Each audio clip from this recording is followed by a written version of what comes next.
And then what about cultivars like Sauvignon Blanc and Pinot Noir that's very heat sensitive in a hot region? And the answer to that is, if you know the region, if you know your cooler spots, that is where you can plant it. If you don't have those cooler spots, don't plant it at all in those regions. To our advantage on the farm to benefit from what we can do in the vineyard, what we can do in the cellar to make the best of the wines that have been produced on this farm.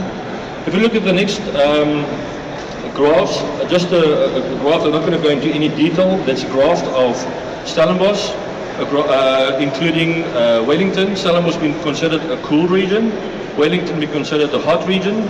And then I've got two for Linton Park Farm. The one is at the bottom end of the farm, and the second one is at the top end of the farm. Considered high temperatures averages and low temperature averages. And there you'll see that in a hot label, let's call it a hot labeled area, Linton Park Farm, on the top end of the farm, we have fairly cool temperatures to grow proper grapes. If we look at the first photo, when you just look at the photo, you most probably will say it's a bad taken photo because my shade is in the photo. There's a reason for having the shade in the photo. The first photo that I want to show you is, you can see the sunlight from the back, from my back, where it's throwing the shadow directly onto the vineyard. So those vineyards, the top photo, the grapes are directly being exposed to the sunlight. So what we do is, on the farm, we try to change the direction of our vineyards east-west, so that the vineyards overshadow one another. If you look at the bottom end picture, and you look at the shadow, it's falling in line with the rows. And we really go into that detail, that before we plant a new block, we actually put some poles in the field, and we really see what's the effect of the sun during the growing period of the vineyard. And obviously with sun movement, you can't have it 100% perfect. But if you look at the little small picture, you can see the shadow spots in the vineyard itself. When you turn the page and you look at the next one, the farm also belongs to a study group of wine grapes in South Africa, and the request was to do we took part in a trial. If you break out the leaves in the fruit zone, what will the effect of the sun be on the grapes?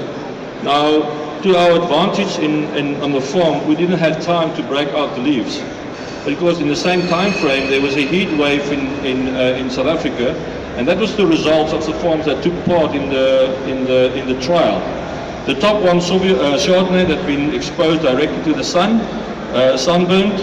Look at the Cabernet, totally been burned away, and then Shiraz at the bottom end, also been fairly damaged with heat, with the sun. So now coming back to the original question is, if we only focus on temperature and hot and cold regions, and you end up with grapes like this, purely, this could have been from a cool region where it's totally been mismanaged, you might end up with the inferior quality of wine at all. So then it takes me to my last picture. The proof in the pudding is in the eating. So let's taste the wine and make a decision for ourselves if we really like it or not. And that is the message I want to give to you today, is when you go around to all the different stands, make sure you buy the wines that you really like, and you buy the wines that your customer would like. There's no point of buying any wine and you won't have a follow-up sale on that. So if you look at the first wine,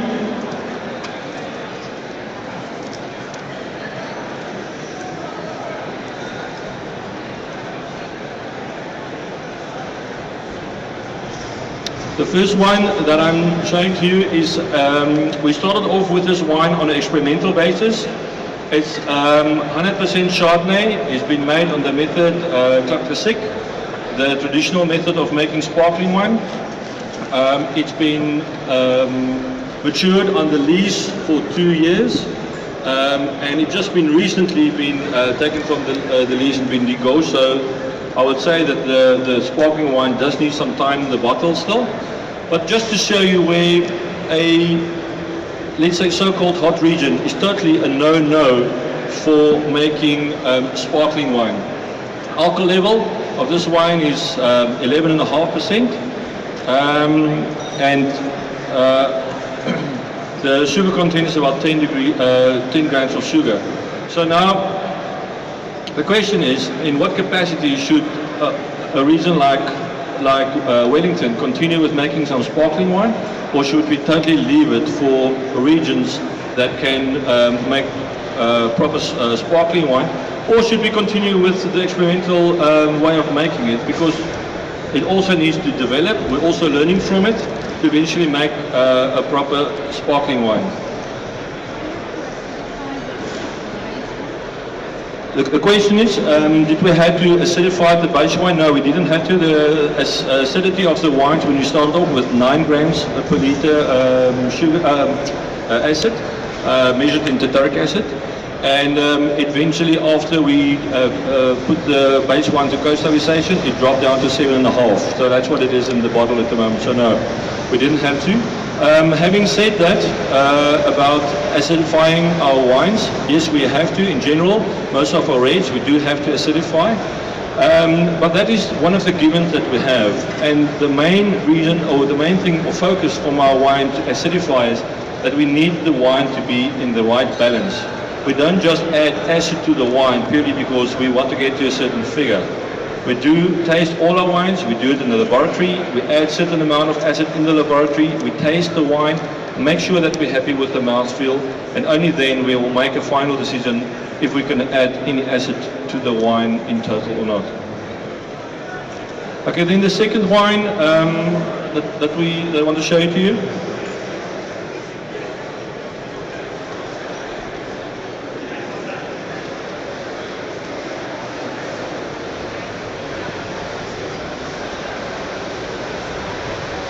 Now, ladies and gentlemen, the second wine is most probably one of the wines that I'm the most proudest of. When I've been at Nuremberg and made all the ocean wines, I also was making the experimental wines. And we had a huge focus on Sauvignon Blanc at that stage at Nuremberg. Did really everything that we can to see in what capacity can we get all these flavors captured in the wine. We did everything like fermenting some Sauvignon Blanc with the skins. We had it where we pick every berry, push out the inner side of the berries one side, keep the skins on another side, make different wines. So we really experimented with a lot of wine. Now this wine, the reason why I put it in is that this is a 2008 Sauvignon Blanc. And traditionally, if you look at South African Sauvignon Blancs, it doesn't really age properly. Our flavors normally kept within 12 to 18 months. And that you can find, that you'll see on, even when you taste it, when you smell it. When you taste the wine, you'll see some of the bottle aging. Now, I've been very fortunate to do a season in Chateau Margaux and did the whole season where we also did the white wine, the Pavillon Blanc, which is Sauvignon Blanc, mainly grapes of Sauvignon Blanc. And to me, this aging of this wine really reminded me of something that I saw in Margaux. And that is what I wanted to show you, coming back to how cool France really is in comparison with South Africa. And these grapes are growing really at the top end of the farm.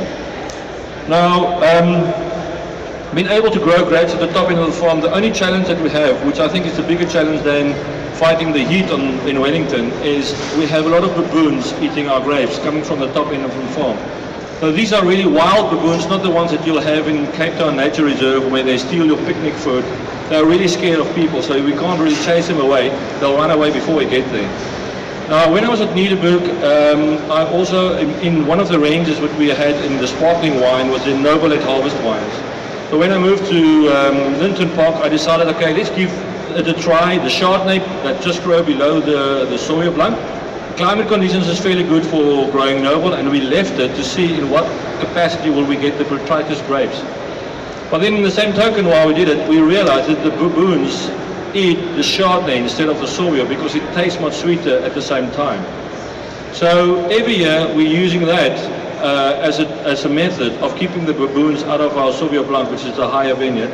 Coming down, eat the Chardonnay, which is much sweeter. We leave the Chardonnay for them, we harvest the Sauvignon, and further down the farm we got better Chardonnay to produce our own proper Chardonnay. So this is what really happened. In a lighter tone, I've got a good relationship with the big male. And every year just before harvesting, we sit around the table and we discuss what happened with the previous harvest. and that everybody just stick to what we agreed to. So really, we also need to look at what's happening in nature, and that's what we really had to do to get the baboons not eating our top grapes. Okay, ladies and gentlemen, the third wine.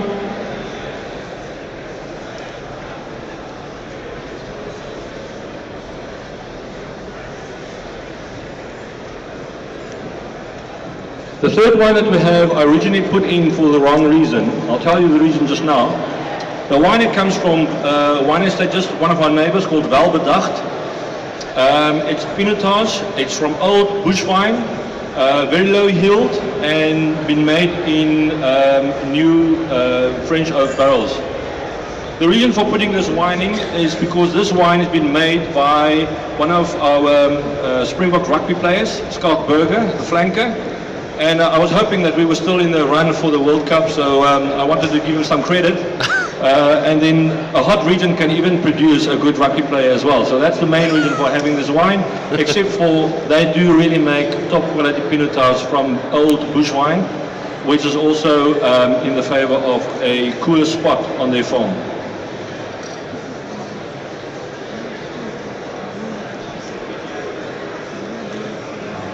Okay, ladies and gentlemen, I don't want to rush it unnecessarily. We've done the first three wines. Any questions, any comments, anything to say?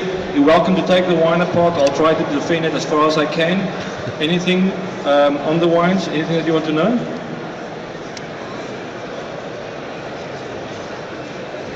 Okay, ladies and gentlemen, we'll move over to the next wine, Linton Park Cafe Cabernet. Again, from a what we found happening in the vineyard is, if you don't irrigate your Cabernet, and specific Cabernet, on a regular basis, and you allow the Cabernet not to go under stress. We had a problem with one of our blocks in the 11 vintage, where we had a problem with our water supply. And what happened is that as soon as the vine shows some stress and you give it water, then it's like as if it's changing its color immediately. And when you harvest those grapes, you have a very green flavors in your Cabernet. So therefore, Cabernet specifically, we need to not allow it to go under stress. We need to check our water levels, which we normally measure on our soil. Make sure it's been properly irrigated, and we let it grow, let it mature right through the season without any stress. And this year was the first year where we had to work very subtle with these grapes, because we tend to find some of those green flavors in one of the blocks that we had, and we had to fix it in the winery eventually. Now just again on this wine itself.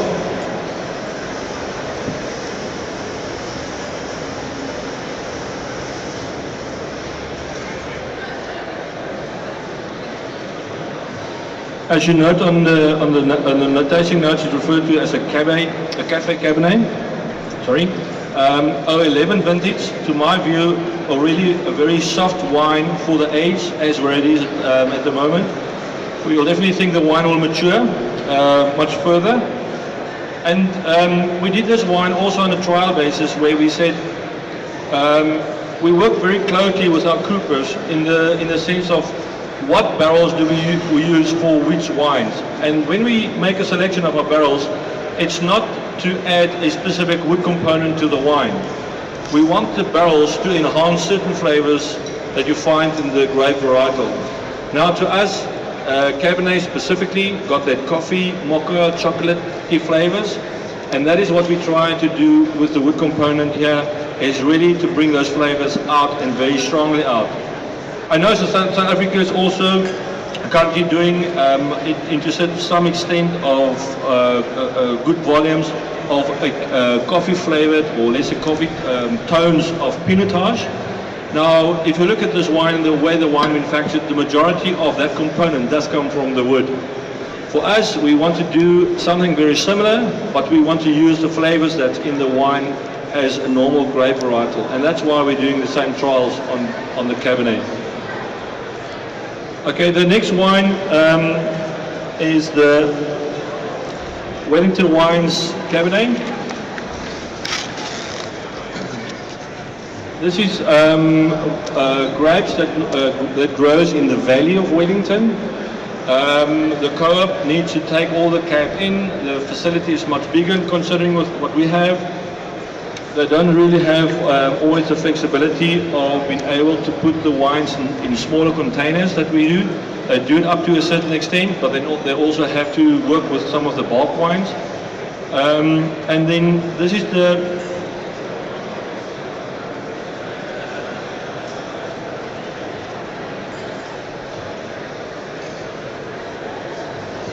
the focus on this cabinet is to have it slightly easy drinking, consumer friendly, and that's the target market for these wines. So therefore, the grape variety, the grapes from the vineyards where it comes from, growing in the valley and specifically where we have closer to the river sandy soils, giving us the quality that we have there in that cabinet. And then the last wine, the Buffet Shiraz.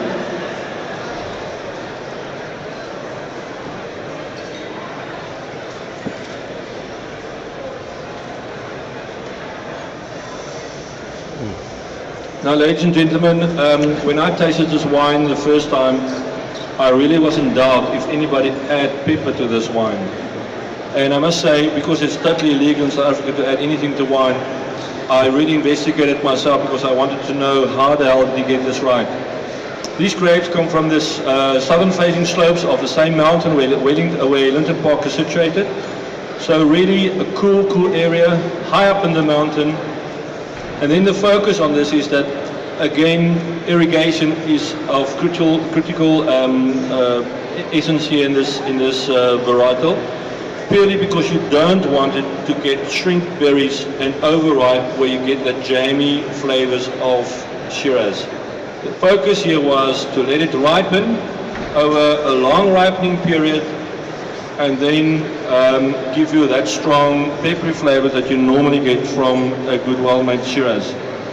Also, something to note is how long and how good is the time frame to leave for a Shiraz to mature properly. Now, if you look at your tasting notes, you'll see this one got an alcohol level of 16. And most probably it's been slightly higher because we always want to have our alcohol levels lower on the label as is, but we are allowed 0.5%. So using the rules and regulations of labels on alcohol and labels, I think it might be slightly over 16. The question is, in what capacity does the alcohol really bother? And maybe for some people it does. Or is the flavor component of the pepper component in this wine so strong that the alcohol doesn't really bother at all? Ladies and gentlemen, showing these wines, I hope that we could demonstrate to you that a hotter climate region can definitely make good quality wines. We need just to know our area, we need to know our terroir to be able to do that. And the challenge for you is to go and find those wines and be happy with what you're buying. You're welcome to come and taste the rest of the Linton Park range, stand 21, where I can show you more of our wines, because obviously we grow more than what I've showed you today on the farm. Also on the different slopes, which give us wines for different reasons, wines for different customers, and the wines growing in the bottom end of the farm with a different purpose in a different packaging. Any questions from anybody regarding these wines? I want to say thank you for your time, and thank you for joining tasting with me. Thank you.